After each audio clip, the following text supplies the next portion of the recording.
agents, specialist selection, where they are on the map, when they decided to use such short streaks and stuff. Just so much to talk about in-game. It's great.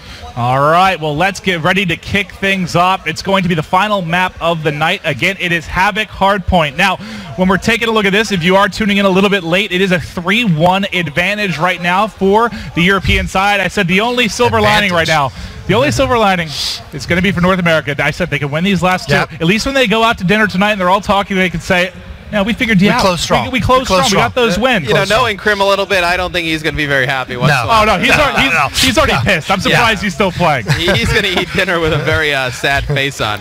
All right, well, speaking of Krim, let's kick it over to Crimsix. He'll be the first one, the hard point, getting shots in, able to tag up a couple players, but not able to pick up angles. Replays, was able to trade one effectively. You now got Sharp up top. He's got one. Hard plate held right now by the side of the North American team. And again, they were down 100 early. What was it, like 130 to 30 or something to start last game? So let's see if they can have a hotter start. And right now, looking good. So what I've loved about watching this map so far, Jay, is that there's so many hills where players will switch and just bring out all SMGs. And then there's some hills where you got to switch and bring out 2-3 ARs.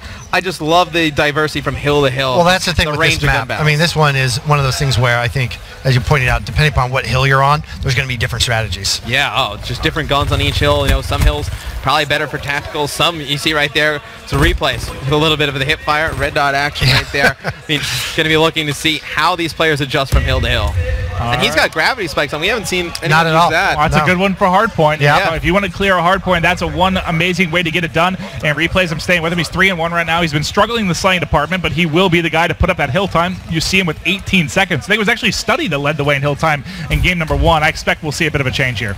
Well, you'll be able to see if they're playing the right way, judging by that time in hill stats. Absolutely. I mean, you look at this team. Krim and Study should be the slayers. They shouldn't be leading the way in time in the hill. Not at all. That's Sharp and Replays' job, and now we can actually know if they're doing their job exactly. or not. Yes. When they go back to practice. Hey, Power able to get one. Power against 2. He's breaking the hard point right now. He had Jerd up front. He'll be watching this backside. You see the spawn coming in from the bottom left, and this could be a phenomenal flank, but one player has sniffed it out, and he's able to catch him.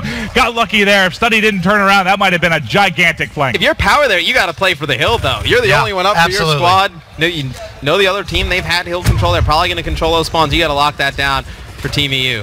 All right, we're on with Power. We're going to watch him through the respawn here, see what he's able to do. A couple down for either side right now. Let's switch over to the hard point. That was Study, able to pick up a kill with the melee on Broken. He has his Annihilator ready, but he's going to be taken out. And it's interesting. He was probably going to try and pull it out in the hill, but if you go back to Power Maven, he has that Hive ability, and I love this one. If you're in the hill, you're able to just drop at each doorway. Windows, absolutely. You can really cause some chaos. Again, being able to control something by yourself. Yes, pretty much. Right, and that way everybody's out there slaying and helping you continue to hold the hill. You saw good use of Vision Pulse there. He was able to get eyes on one, get the second there as well as he broke in. You could see he was already hopping and pre-aiming in that corner because he knew the players were ready. Incredible stuff there. I love the way Jerd has played this entire series. You know, he's been using a lot of the abilities, helping his teammates, because he's probably the most well-known player here on Team EU. He's their star player. You'd expect a player like him, go really gun heavy, Annihilator, Pistol, War Machine, but he's been using the Vision Pulse, other abilities to help his teammates, and I think that's why they've been successful, because they've had him really playing a full team game, team-oriented game. Well, I want to stay with Broken for a second. He's going to drop, but he has that War Machine. I'll try and switch back, make sure we can catch that. Let's go to Krim for now. Krim leading the way for his side at 12-5. He also has a minute in the hard point.